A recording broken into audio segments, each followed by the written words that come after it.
छात्र सत्याग्रह का ये पहला हमारा प्रेस कॉन्फ्रेंस है और इस प्रेस कॉन्फ्रेंस में आप फोर्थ पिलर का मैं स्वागत करता हूँ ये जी आयोजक के रूप में। आज बिहार में छात्रों का जो दयनीय स्थिति है वो पीड़ादायक है और उनकी जो वेदना है सड़कों पे देखी जा रही है, सोशल मीडिया पे देखी जा रही है। इस मुद्दे को बिहार जिस तरीके से लगातार जो सिस्टम है यहाँ के छात्रों को जिस तरीके से ठग रहा है, इसके मुद्दे को खड़ा करके छात्र सत्याग्रह की शुरुआत की।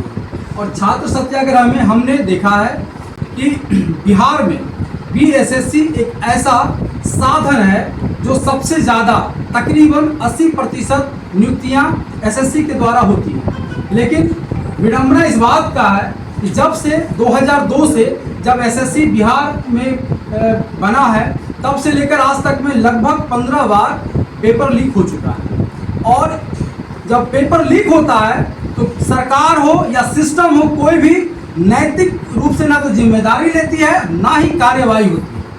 तो हम छात्र सत्याग्रह के तत्वावधान में सरकार से कहना चाहते हैं, आप ईगो में ना आते हुए हमारी विनम्रता को समझिए, बिहार के हर एक छात्र की वेदना को समझिए, उनकी पीड़ा को समझिए।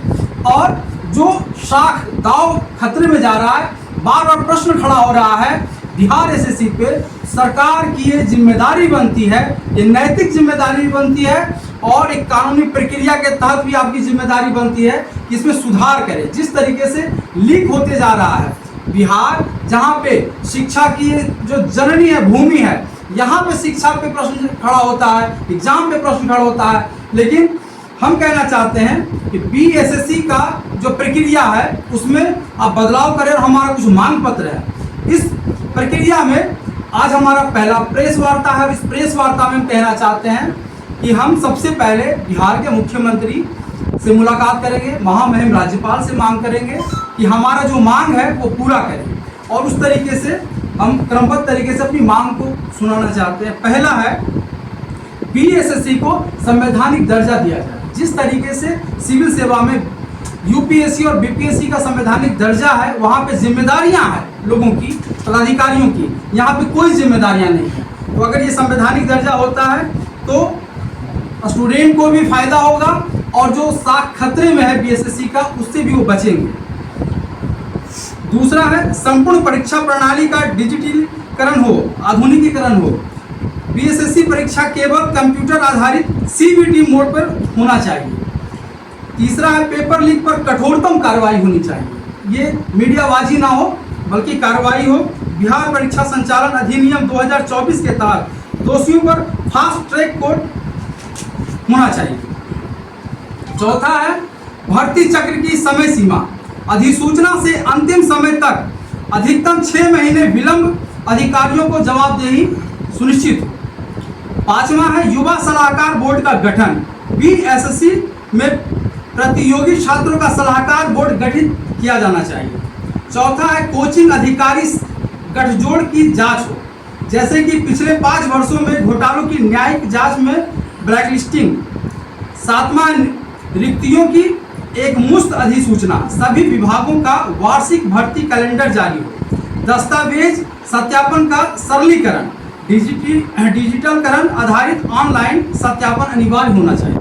और 9वां है परीक्षा केंद्र में पारदर्शिता, सभी केंद्रों पर लाइव सीसीटीवी व छात्र प्रतिनिधि का पर्यवेक्षक बनाया जाए।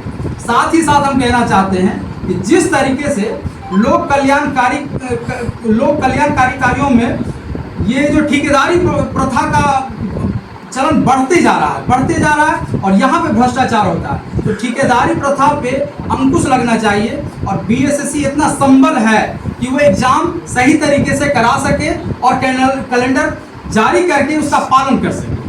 आप हमारे बीच में ऐसे छात्र हैं जो पढ़ाई करते हैं, सालों से पढ़ाई कर रहे हैं और उनकी एक वेदना है। ऐसे हजारों लाखों सड़कों पे आपको कोचिंग संस्थान में और चौराहे पे स्टूडेंट मिल जाएंगे जो पीड़ा से वो ग्रसित हैं।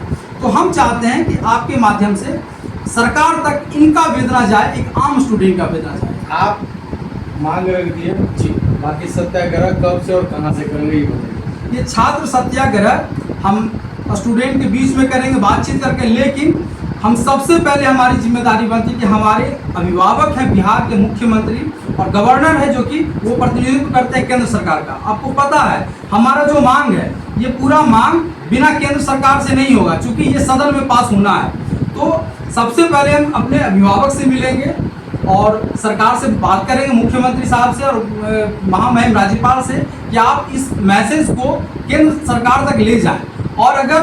और फिर जिम्मेदारी भी हम एक एज ए सिटीजन नागरिक के नाते देना चाहेंगे कि आप हमें एक सप्ताह के अंदर इसका अपडेट्स दें, ताकि स्टूडेंट के बीच में वो मैसेज जाए कि सरकार सक्रिय रूप से शिक्षा और रोजगार को लेकर काम कर रही है। अगर आप एक सप्ताह में अगर वो अपडेट नहीं मिलता है, उसके बाद फिर हम निर्णय लेंगे स्टूडेंट के बीच में विमर्श करके कोचिंग संस्थानों से बातचीत। आपका परिचय?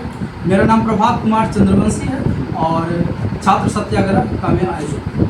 एक सवाल है कि आपने कहा कि संवैधानिक दर्जा बीएसएससी को दे दिया जाए, क्या लग रहा है बीएसएससी में जिस तरीके से डेट तरतीब हो रहा है, फार्म 2 साल लगभग हो गया बीएसएससी का फार्म भरे हुए, तो इससे क्या सहूलियत होगा, संवैधानिक दर्जा मिलेगा? तो बिल्कुल बिल्कुल ये होगा। आप देख लीजिए कि 2002 में है ना, 2 से जो बीएसएससी का स्थापना हुआ है, अभी तक में 15 बार पेपर लीक हो चुका है। और एग्जाम की जो पूरी प्रक्रिया है, कभी 8 सालों में, कभी 9 सालों में, कभी 7 सालों में, अभी 2023 में जो फॉर्म भराया है तो 26 चल रहा है।